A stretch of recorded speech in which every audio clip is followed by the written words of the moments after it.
If travel after 55 still feels more like a dream than a real plan, this video is for you. Because for most retirees, the issue is not that travel is impossible. The issue is that they are thinking about it as one big luxury expense instead of a system. They picture travel as something you do only if a surprising amount of extra money appears, and that mindset keeps good years from becoming meaningful years. The retirees who travel more are not always the richest. Very often, they are the ones who got clearer. They decided what kind of travel matters to them, what they can safely spend, what trade-offs they are willing to make, and how to protect that plan. From the usual money leaks that ruin confidence, in this video, we are going to build a realistic framework for how retirees in the US and Canada can actually afford more travel without creating long-term financial stress. If that sounds like the kind of freedom you want, subscribe to Travel Choir, and let's get into it. One of the biggest reasons retirees do not travel more is that they keep putting travel in the leftover money category. They pay the bills, cover insurance, groceries, healthcare, car costs, and all the normal annual surprises, and then they ask whether anything remains for travel. Most of the time, the answer is not enough, or not enough to book with peace of mind. But people who actually make travel part of retirement think about it differently. They stop treating it as random entertainment and start treating it as a real lifestyle category. Not above stability, not above healthcare, not above common sense, but important enough to plan for on purpose. That shift matters because once travel becomes a defined category, you can organize life around it. You can create a reserve for it. You can right-size other categories. You can stop hoping and start building. Freedom after 55 is rarely about unlimited money. It is usually about clear priorities and deliberate trade-offs. Travel becomes more affordable the moment you stop asking whether you can occasionally splurge and start asking how to structure life so travel fits naturally inside it. Before deals, points, destination ideas, or airline searches, you need one number: your safe annual travel budget. Not the number you wish you had, not the number you could maybe survive, the number you can spend without creating stress later. For some retirees, that may be $3,000 a year. For others, it may be $8,000, $12,000, or more. The exact number is personal. What matters is that it is honest. And to get that honest number, you have to understand what your non-travel life really costs first.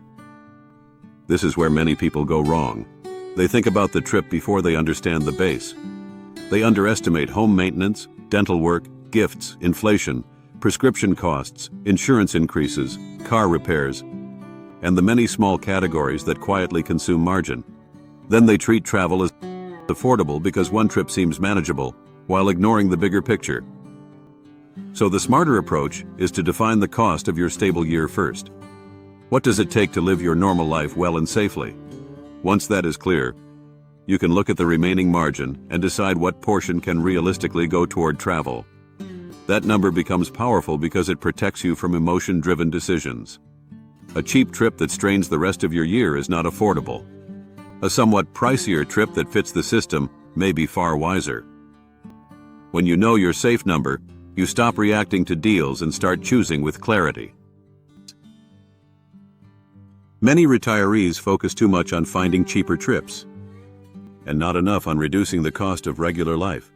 But in reality, the biggest lever for affording travel is often not the airfare or hotel. It is the cost structure of the other 50 weeks of the year. If housing is heavier than it needs to be, travel gets squeezed.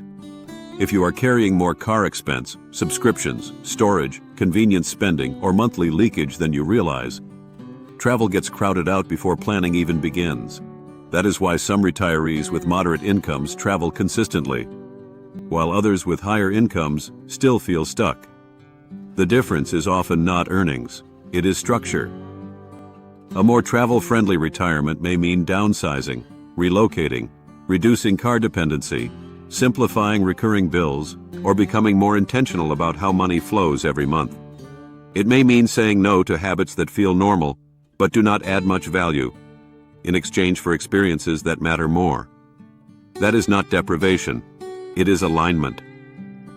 This is where travel freedom is actually created. Not in one magical hack, but in the quiet redesign of ordinary life. When the monthly system improves, travel stops feeling irresponsible and starts feeling earned. Another major mistake is assuming travel has to look like the most expensive version of itself. Many retirees picture premium hotels, peak season flights, rushed itineraries, constant restaurant meals, expensive city centers, and short trips packed with movement. Then they conclude frequent travel is only for the wealthy. But retirement travel does not have to look like vacation travel. Once you are no longer limited by school calendars or 2 weeks of corporate PTO, flexibility becomes your biggest asset, and flexibility is worth money. It lets you travel in shoulder season, stay longer, move slower, choose better value destinations, and avoid paying premiums for urgency. This is where slow travel becomes more than a lifestyle idea. It becomes a financial strategy. A 3-week stay in one place can cost less than a fast 10-day trip with multiple stops. An apartment with a kitchen can reduce food spending. Midweek flights can beat weekend prices. Smaller, less famous cities can offer comfort, walkability, and a much better daily cost than major capitals. Even one international trip becomes easier to afford when you stop compressing everything into the most expensive possible timeline. The key is honesty. What kind of travel actually makes you happy? Some retirees want comfort and simplicity. Some want deeper local life. Some want one bigger annual trip and a few smaller ones. Some want domestic travel first, then international later. There is no universal answer. The goal is to build a style of travel that matches both your money and your energy, not somebody else's highlight reel.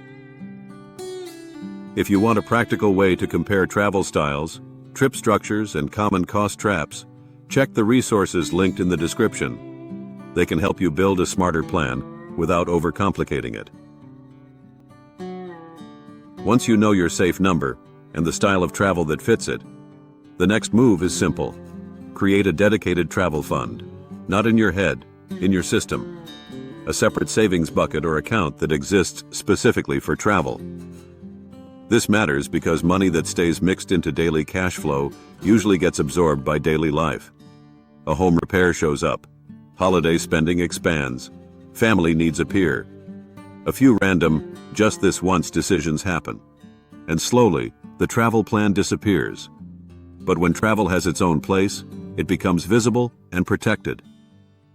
This also turns travel into something you are building, not wishing for. If a couple sets aside $500 a month, that becomes $6,000 over a year before any savings from better trip design, rewards, or seasonal price advantages. Put away more, and the range grows quickly. What matters most is not perfection, it is consistency.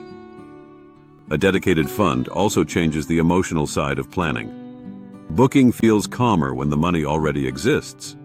Instead of asking whether you are being irresponsible, you know the trip came from a category you built for that purpose. That reduces guilt, reduces hesitation, and makes travel feel like part of life rather than an interruption to life. And for retirees still earning part-time, consulting, freelance, or seasonal income, this is an especially strong use of that money. Instead of letting extra earnings disappear into lifestyle drift, you can convert them directly into mobility and experiences. Affording travel is not only about paying for the trip, it is also about preventing the losses and avoidable mistakes that quietly destroy the budget after booking. This matters even more after 55, because retirees are often trying to protect both financial stability and peace of mind at the same time. Medical surprises, cancellation losses, foreign transaction fees, baggage fees, bad airport transfers, poor ATM choices, roaming charges, and rushed arrival decisions can turn a manageable trip into a frustrating expense spiral. And the damage is not just financial. One messy experience can make people feel that travel itself is too stressful or too risky to repeat. That is why experienced travelers think less like gamblers and more like systems builders. They understand how they will pay. They think about insurance before departure, not after a problem. They plan arrival days with margin. They know how they will access cash if needed. They avoid unnecessary friction. They reduce the number of ways a trip can become expensive by surprise. A travel budget is not just about what you plan to spend. It is also about what you fail to lose. Over time, avoiding repeated small mistakes can save thousands. And more importantly, it preserves confidence, which is often the real engine behind consistent travel. That is also why useful planning tools matter. If you want help reducing hidden costs and protecting the budget you worked hard to build, the links in the description can point you to resources that make the process simpler. One final shift makes travel easier to fund and easier to sustain. Give it a purpose. Not every trip has to be practical, and joy absolutely matters, but travel becomes easier to justify when it serves something larger than a temporary escape. For some retirees, travel is about seeing family more often. For others, it is about exploring future home bases, improving quality of life, following better weather, reconnecting with heritage, staying mentally active, or building a retirement that feels alive rather than narrow. When travel has a meaningful role in your life, it stops competing with every other expense as pure pleasure spending. That perspective changes the conversation. You are not simply buying movement, you are investing in the kind of life you want while health, time, and curiosity are still on your side. And that does not require recklessness, it requires intention. If you want to travel more without long-term financial stress, start with one honest number, one realistic style of travel, one protected fund, and one plan to reduce losses. That is enough to create real momentum. And if you want help building that system, take a look at the resources in the description and use them to begin shaping your own version of travel freedom. Most retirees do not need a fantasy budget to travel more. They need clearer priorities, better structure, and a version of travel that fits real life. That is how freedom after 55 becomes available not just to the wealthy or impulsive, but to ordinary people willing to plan well. So do not ask whether travel is affordable in the abstract. Ask whether you are willing to build a life that makes it affordable for you. And before we wrap up, if you are serious about turning retirement travel into something repeatable instead of occasional, check the description for tools and resources that can help you plan smarter, spend better, and travel with more confidence. If this helped you think about retirement travel in a more grounded and hopeful way, subscribe to Travel Choir, like the video, and share it with someone who says they want to travel someday, but still have not built the plan. Because someday gets a lot closer when the system gets clearer.